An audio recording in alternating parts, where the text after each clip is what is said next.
I know we were expecting some new developments this weekend, but some of them have failed quality control. Make sure you indicate what you'd like redeveloped via the workstation.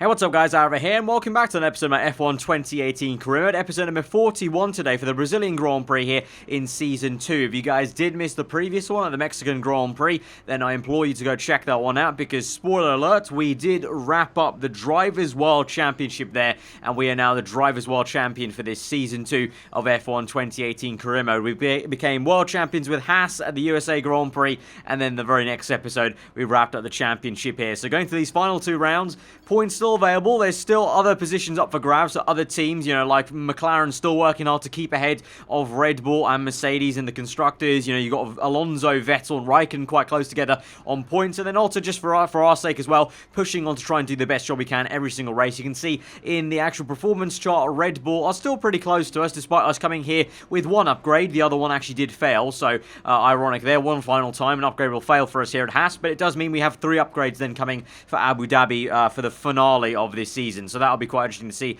how we go there. But you can see it's really close now in that midfield, and Ferrari are almost becoming part of that, I want to say, because look how close Force India now are to Ferrari. The gap between Force India and Ferrari is the same gap that Renault has to Force India themselves, and then McLaren a little bit further back, and then there's a bigger gulf to Mercedes then, who are really lacking in that bottom of the midfield pretty much, and Sauber bring a minor upgrade, it looks like, to try and push on there. But yeah, getting very intricately close. I'm very, very surprised that Ferrari have not upgraded, since the USA Grand Prix. It's like the same with McLaren, but Ferrari may be saving points then for the transition from Season 2 to Season 3, ready for that new season maybe next time out. So we'll see about that, but it is still very, very close, and Brazil and Abu Dhabi typically are harder races. AI perform a little bit more consistently around these two circuits coming up, so I think it's going to be a challenging one for us too. And like I said at the end of last episode, it'd be absolutely amazing if we could maybe carry on the winning streak. We won 2 races in a row, although it is going to be a lot harder, so let's just see how it goes. But what I'm saying is, either way, it's still a challenge, and even though the championship is effectively dead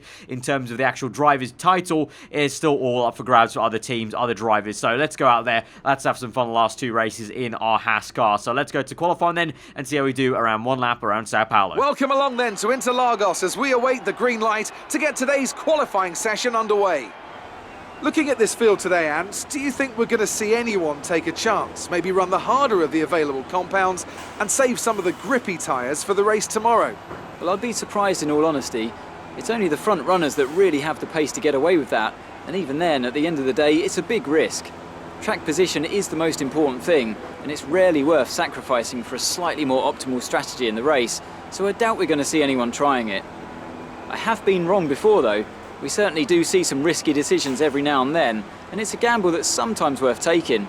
But if it were me in the car, I would want to be on the fastest tyre for my qualifying lap, without a doubt. Information time, we've lost oil pressure. Looks like a leak somewhere in the system. We're on standby for the time being until we can patch it up. So for the 3rd time this season, we get dealt a much bigger major flaw in qualifying, a lubrication system fault here, and so we're having to wait about 5 minutes. Thankfully, unlike was the case all day in Belgium, we don't have any rain forecast for here, which is quite surprising. Actually, Brazil always, there's some rain maybe in the air, but it looks like to me an all clear weekend, so just about waiting out that major issue. But now that's been 3 times so far, so I don't know, as we go on through the career, it seems I'm getting more of these major faults or not. Or I don't know, maybe, we won the championship last episode, maybe the mechanic, we had a bit of an after party, maybe the mechanics just got a little bit too tipsy, too much of a hangover this time around when we came to Sao Paulo, and they just, I don't know, fumbled around with the wrong liquid or lubricant in the car and broke it for a little bit. I'm not saying anything, but, you hear those stories about, the drivers, after they won the championship. I think Sebastian Vettel once before on an interview Top Gear talked about, after he won the championship, he went down to the gym and he saw a mechanic from a rival team. He had to pretend like he was trying to work out against the start of the new season when inside he was kind of dying from the hangover. So you never know, Let's see how it goes for the rest of the weekend. But pretty straightforward then Q1 after that issue. We went out for 1 lap, we go for another one as well. I think on the same set of tyres actually. I think I used the exact same set, so we're not going to kind of burn extra sets, because like I said, Brazil and Abu Dhabi generally are tougher races for the against the AI, so I think we're going to have a harder time maybe making sure we're consistent in qualifying, and we just about get through there in a bit of the bottom half of the table. Magnussen right up there. Again, you know, the kind of usual suspects now. Force India is looking pretty strong around here in qualifying, although, to be fair, Force Indies have been looking stronger and stronger in qualifying as of late, but they haven't really been converting them into the actual race pace here, so I think Force India has kind of just become a bit of a qualifying specialist in a way. And obviously Alonso always up there. He was there at Mexico, the man we were fighting right at the end of the last lap of the Grand Prix to take that victory, of course, and he's still there here in Sao Paulo. So now we're continuing on then into Q2, trying to see what kind of lap time we can do this time. A little bit better into turns 1 and 2. Like I've mentioned before, I've always had an issue with turns 1 and 2 here in Sao Paulo. I don't know what it is, I just can never take enough momentum in and out of the center S. You know, as much as I try to trail brake and try to also get on the power as early as I can through turns 2 and the exit, the AI just seem to monster at section compared to me every single time. It's definitely one of the flaws I have around this circuit that I can just never seem to fix. But we come across the line then and see what kind of lap time that is. At the moment, I was quite happy with that because that was provisional pole there and faster than the Force India and Renault. But actually, it was false sense of hope there because I ended up being P9 then by the end of the session. And I was close enough to Ocon there and also the cars behind to think that I had to go out for another run here. I'm still P9 by the time we come through to Sector 3 though, so maybe I was a bit kind of overly worried maybe, but I'm still going to finish out the lap anyway and see how it goes because I just was a bit too on edge of, okay, I might get knocked out here if I'm not careful, if I just sit here, let the time run through, so I may as well go out there just to set another banker lap and make sure we really get into the top 10 shootout then. So we're going to come across the line, DRS open, and you can see we've gained a decent amount of time on the top right to go up into P6 then. That'll be P7 by the time the quali ends, and actually, to my surprise, Sebastian Vettel gets knocked out there. Him and Raikkonen both tried to qualify on soft tyres. Kimi did manage to get in, so he's got a bit of an advantage going into the top 10 shootout. If he can get high and still start on soft tyres, that's fair play to him. But Vettel, to be fair, from P11 now can choose any tyre he wants. But surprised that Vettel gets knocked out there. Alonso makes it through, of course, like I mentioned, in the Drivers' Championship. Alonso, Vettel and Raikkonen all very, very close together, and it's not so much a kind of team battle because Ferrari are quite some way ahead of McLaren.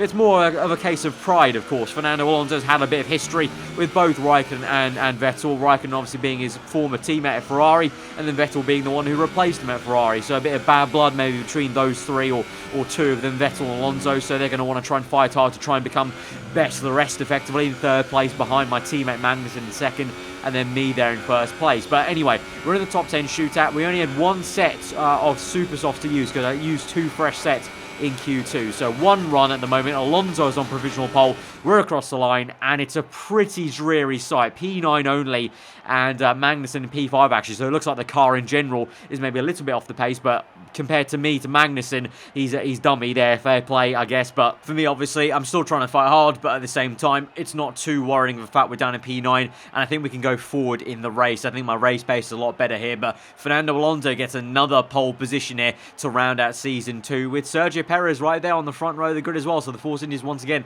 rocking up in qualifying, but let's see how it goes then in the race. Like I said, I think we'll be going forward rather than backwards, to be honest, so I can at least look forward to that. Let's go to the intro and the grid, see if there's any penalties to help us out as well as we go towards the end of the season, and then let's go to the race. As surely as the sun rises in the morning, the Brazilian Grand Prix packs out the grandstands and creates incredible drama. Title deciders, heartbreak, triumph and home glory. All these and more can be found in abundance here at the Autodromo José Carlos Pache.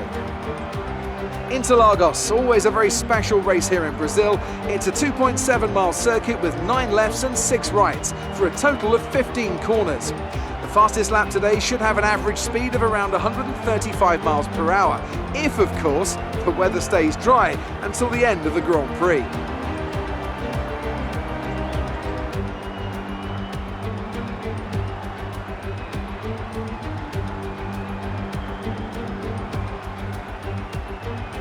We're almost ready to go then, and this is what the starting grid looks like for today's race. Fernando Alonso has a good view of turn 1 from his pole position slot, and it's Kevin Magnussen in P2. Looking down the rest of the grid, we have Ocon, Raikkonen, the engineer, and Vettel, Perez. They've taken a grid penalty. Sainz, Ricciardo, and Charles Leclerc. Gasly, Sirotkin, Lewis Hamilton, and Stroll, Hartling, Hulkenberg, Stoffel Van Dorn, and Valtteri Bottas. Ericsson and Max Verstappen completes the grid.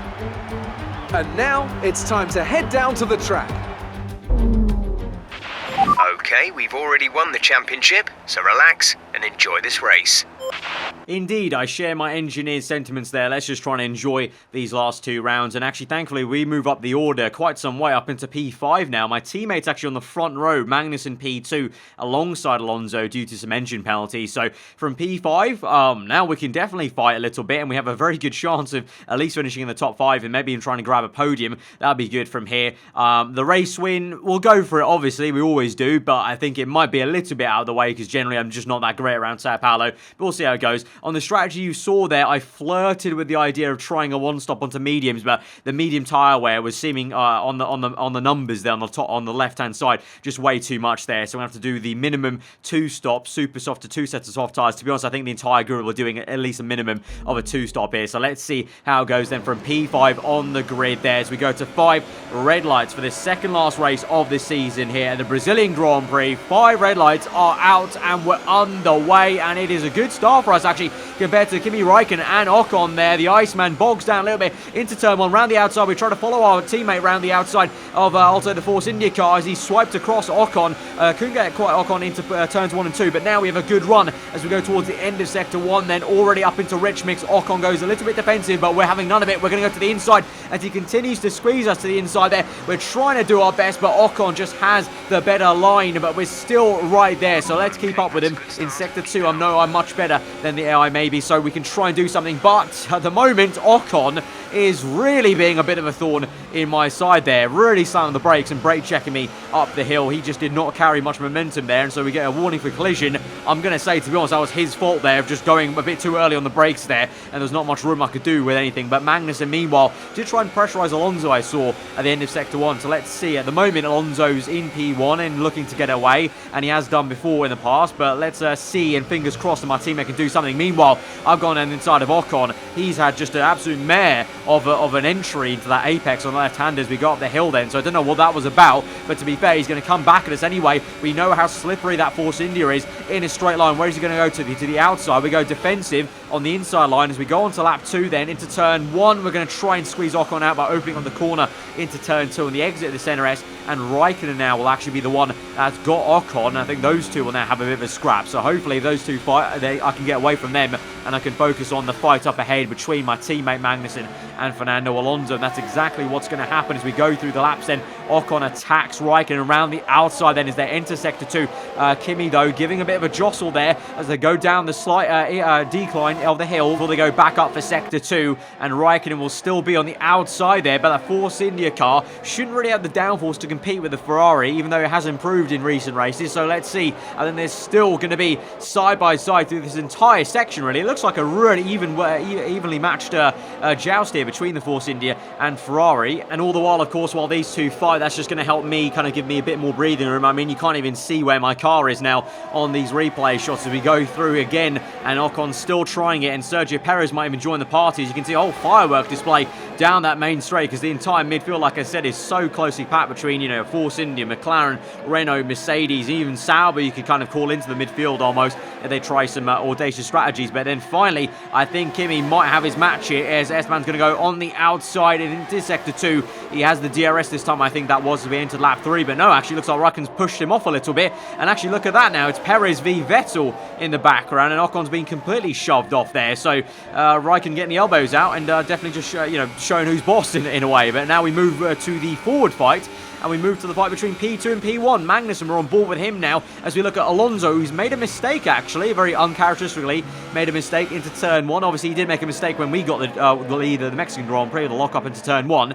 And again, it looks like he had a lock up into turn 1 here at Sao Paulo, because here goes Magnussen now with this slingshot, DRS open on the outside, and he's got Alonso, and he's up into first place of the Brazilian Grand Prix. So it looks like the car definitely has some good race pace, and let's see if now we can chase after Alonso. You can see we're now right in the background there, and we've got no one behind us. So it definitely is a bit of a top 3 fight, and then you can see clearly on the mini-map there is a big gap then to that Force India Perez. So it looks like Perez eventually has actually got Raikkonen then, and it's obviously the other Force India because Ocon was on fighting before. But now we're on to lap 7. We've got DRS. We're within 1 second of Alonso. So now can we try and follow suit with what Magnussen did earlier and try and overtake Alonso as we go into the end of Sector 1? Like I said, though, I'm never usually too good through this entire sector, and you can see Alonso does get a bit of a gain off the exit of that corner. But saying that, the DRS and obviously with the drag reduction updates to this car over the season makes this thing a very quick car in a straight line. We're going to have a little look on the outside, but it's a lock up from me on the front right there. Alonso himself goes a little bit wide there, so if I didn't lock up, I could have maybe had a really good shot at Alonso. But now we'll still get a good run down the inside as we nearly got up the hill. Alonso just pinches us out, and we just can't stick our nose in there. If I did, probably would have ended up in a spin, so probably a good idea I didn't stick my nose in there. And straight away, this has already started to kind of set up a maybe epic fight between myself and Alonso, because he's looking very, very much up for trying to defend his position and sticking with Magnussen there. But again, mistakes for me on that lock up there just didn't help me maybe make that move a bit more kind of nailed in on lap 7 here, so we're going to have to wait a little bit. And to be honest, I'm maybe thinking about coming in a little bit earlier for a pit stop potentially compared to my teammate, because I think my teammate has much better tyre wear around here, and we're on lap 8 and we are going to come straight in then for the pit stop, and we're going to actually follow in Alonso then. So a little bit annoying because I thought, okay, maybe this would be a bit different to what the other two are doing, but it looks like Alonso was always going to come in on this lap, and Magnussen's gone on for one more lap. But that in itself is a bit different, because I know a few of you guys have been saying, why don't I come in a little earlier? Usually I don't, because a lot of the time the car has actually had pretty decent tyre wear, but around here in Brazil I felt I was struggling a little bit. I needed a bit of fresh rubber, so we're on to soft tyres. Then of course we're doing that 2 sets of these yellow wall soft tyres. Then don't think anyone else will be doing too different. There might be a few cars like the Saubers that try an audacious one stop. You know, Vettel maybe, he was in P11, remember, so maybe he started on soft tyres and is going to mediums afterwards, so he might be able to try a one stop and try and jump some of us with that pace. But I think most of the people in the top 10 obviously will be having to do the 2 stop, because the super soft tyres just mean that we can't go that far. And so it's going to be some more traffic then that maybe helps out me overtake Alonso here finally, because we got Alonso, then it looks like it's Valtteri Bottas in the Mercedes car, and then Pierre Gasly, I believe, in the Toro Rosso. I can just about see his name tag there. So we've got 3 cars ahead of us, and both the 2 ahead of Alonso are a little bit slower than Alonso would like. So let's try and see if we can take this to advantage here as we go on to lap 11 with DRS as well. So we've already got some aid of that. We've got a bit of battery charge saved up. We've also set the fast lap of the Grand Prix there, so that was a very good lap then on these fresh soft tyres. And Alonso's already lost time as Bottas now goes side by side with Gasly there. The 2 go toe to toe. They're still side by side. Really is a big block and wall there to Fernando Alonso. So now can we try and do something? We're closing. Can I put my nose in anywhere down the inside here of Alonso? We go as Gasly and Bottas still scrap away, and the Toro Rosso's done really well, to be fair, to keep ahead of that Mercedes car. So we now get ahead of Alonso. Chop across his front there. A bit of contact was made, but I mean, it all got very, very close and frosty there. Now around the outside of Bottas up the hill. It's a fantastic move there from us on the outside of the fin. He's obviously getting some tyre wear potentially as well. And now can we get past Pierre Gasly to complete this 3-man overtake in the span of maybe just about a sector almost, because I got the move done on Alonso as we entered Sector 2. As we go to the end of Sector 2, can we make this move around the outside, find the grip, foot in, keep it in there on the right foot, and around the outside we go of Gasly as we just enter the last sector, and we make that overtake, and we're up into P6 then. Really nice stuff there, or P8 I should say, behind Lance Stroll then in the Williams car. So we'll try and close up on him and get away from the Toro Rosso. But a nice little sequence there on lap 11 as we move on to lap 12 to overtake 3 cars then, and we've already got Alonso now in our back pocket. So now we just try and do a job to go to that second stint. At the moment Magnussen is quite some way away, I think, from us. He's ahead of us actually now on track as he comes out the pit lane then in P4. We're up into P5 with some people making pit stops. You can see quite a gap to myself and Magnussen, and we'll see if I can pressurise my teammate and catch up to him, but I'm not too overly confident, to be honest. And meanwhile, at the moment, it's still Vettel that actually leads the way, because he's going longer in this race. Then it's a Sauber of, I think, Leclerc, then Van Dorn's McLaren, and then it's Magnussen in P4. Then, of course, I'm in P5. So, like I said, Vettel there, leading the Grand Prix at the moment. He might be trying a one-stop on soft to medium tyres. That's why he's still there out in the lead. It's not my teammate so far, because a few people yet to pit. And now behind us, you can see Alonso's finally got past the Toro Rosso car then. Actually, surprisingly, Bottas got away from Gasly there. So Alonso starts to overtake someone before he can chase after me. But look at that. It's nearly 3 wide as the Force India comes back at Alonso there. So Alonso overtook the Toro Rosso, but then it was the Force India that made the pass on the Toro Rosso and then tried to subsequently attack Alonso himself. So Fernando really getting the wars here at the moment in this middle stage of the Grand Prix. But now here he goes now for a move down the inside of Bottas there. The two toe-to-toe towards turn 1. Sparks flying there. Alonso down the inside though with DRS at his aid as well through turns 1 and 2. And then look at that. The Force India also goes around the outside. So the Mercedes car really struggling. Of course, the Mercedes now these days, the 4th worst team on the grid on paper. And the Force India is actually there. You can see in the background there ahead of Bottas there. So quite amazing to see how far the top dogs fall really in just a span of 2 seasons, not even a full 2 seasons, a season and now 9 tenths or 9.5 tenths or whatever the maths works out to round 20 of 21. But now we move on to lap 21, a fair bit into this Grand Prix. We lead the race at the moment and we're coming in. Magnussen's already pit then for his second pit stop. Actually a good reason though. Magnussen quite curiously went on another set of super soft tyres. So he did super soft and is now going soft at the end of the Grand Prix. So it looks like, very strangely, my teammate has really felt the difference of the ultimate tyre upgrade this season compared to me. Because to be honest, I still feel like the tyres degrade as much as they usually do from season 1. But my teammate clearly is a lot more confident with that. So, I mean, it's a kind of a good thing in a way. Because in the past, sometimes, it never sometimes felt like your teammate really, got the upgrades in a way and really felt the impact. But it seems like definitely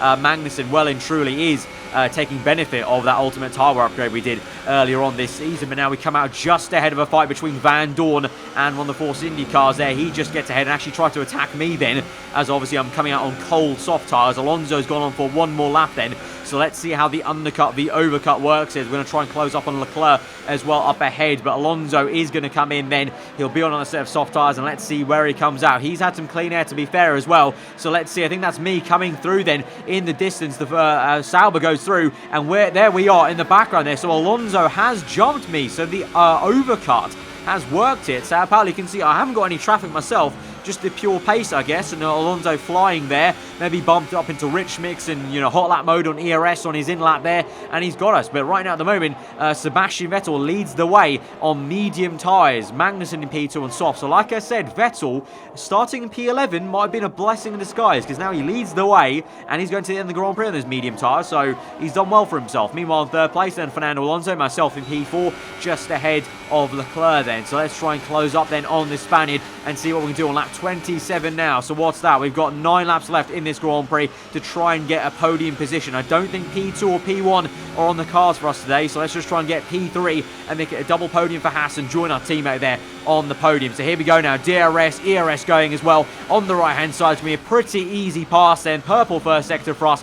And we've overtaken Alonso in Sector 1 and we're up into P3, but I don't think the battle's going to be over yet because Alonso, you can see there clearly, is sticking with me really well in Sector 2. And up the hill, he's using his ERS really well. Even though I'm on overtake mode on ERS, we go high to overtake mode. We've got standard mixture because I don't have too much fuel to burn. I think Alonso has plenty of fuel to burn because he's looking really punchy. Obviously, he has DRS on that straight as well, and through turns 1 and 2 really giving me a good fight. We give him a good squeeze on the exit, but ultimately he has to be given the room on the inside there, and he's got the momentum initially on the exit of the corner, but we come back at him now with DRS of our own and we go very defensive on the inside into the end of Sector 1, chop him across the racing line, and for now we stay up in P3 as the clouds descend a little bit, to be honest. So as the sun goes down, it's actually looking more overcast by the minute here. So is there going to be some famous Brazilian rain at the last minute in this race, just like Mexico? We'll have to see. But on lap 29 now, Alonso comes back at us for like now the 3rd or 4th time in this race. Down the inside, he has a look, has a pop there. You can see his front wing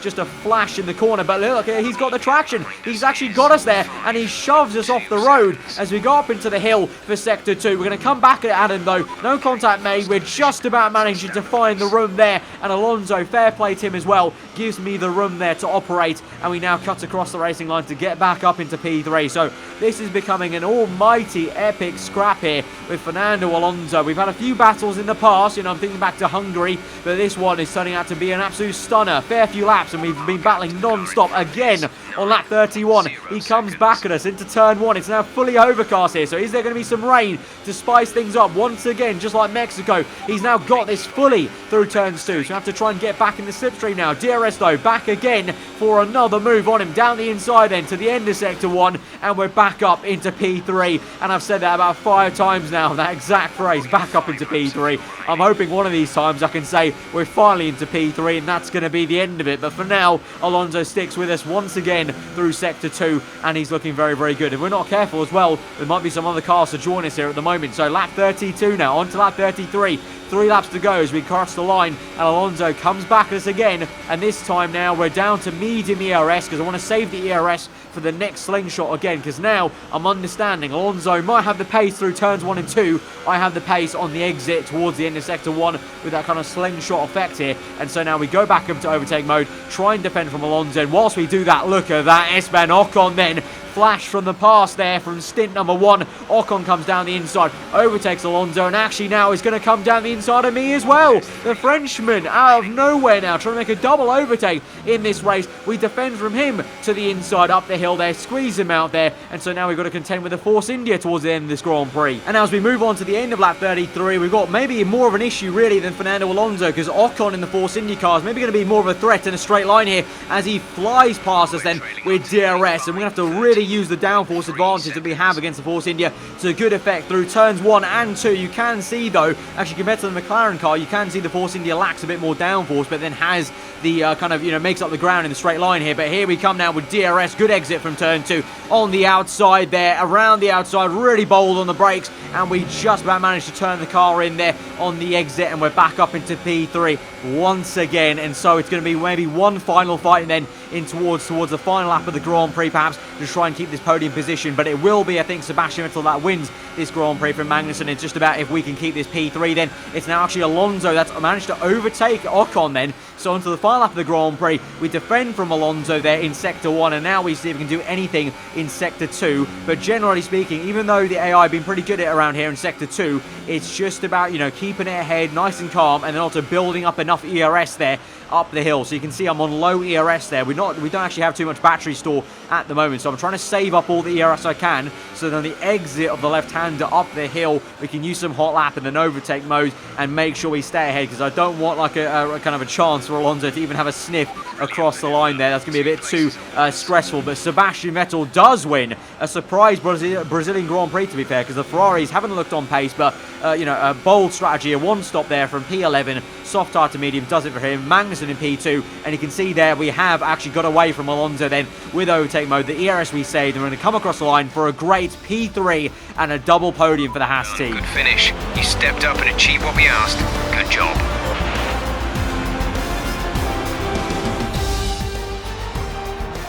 Great effort there from Ferrari to take the victory today. So, Ant, how exactly did they set themselves apart from the pack today? I feel like consistency was probably the key today.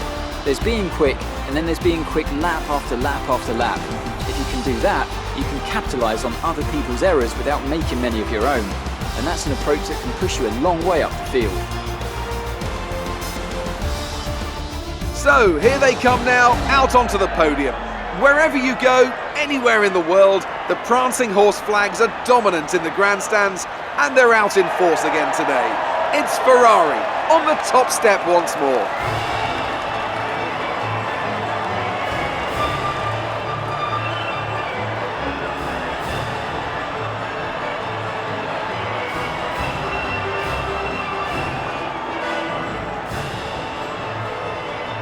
So that was an absolute fight fest there at the end of that race. Literally, I think from lap 27 till lap 36, I was having to worry about a car overtaking me. Very scrappy race there against Alonso and Ocon, but we made it work. Really epic battle with Alonso, especially for a fair few laps there with just him. Magnussen P2, myself P3, so we have a decent enough Sao Paulo Grand Prix. And to be honest, to be fair, Vettel's the only one that beat us on the road, and he was the very special case of he could actually make the one-stop work from outside the top 10. So if you think about it, if we take away Vettel, we essentially got a 1-2 in all the people that were in the top 10 having to do the two-stop, because all of us had to do that, because that was the only strategy available to us that we could pull off there. So really, if you take Vettel out of the equation, we did very well here around there. But you can see then again, Magnussen will claw some points on us, but you can see this is the fight I was talking about. Alonso there there, just ahead of both Ferrari cars. But the constructors, that was actually a very important race for McLaren, because look at that, McLaren now